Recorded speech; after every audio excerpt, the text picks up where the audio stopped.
Tumakas na tayo, takasan na natin ang mundo. Magtago papalayo sa mas tahimik at payapang mundo. Umubulong ang hanging amihan at huni ng ibon.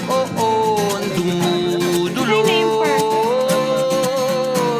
at tinatawag na tayo ng bundok.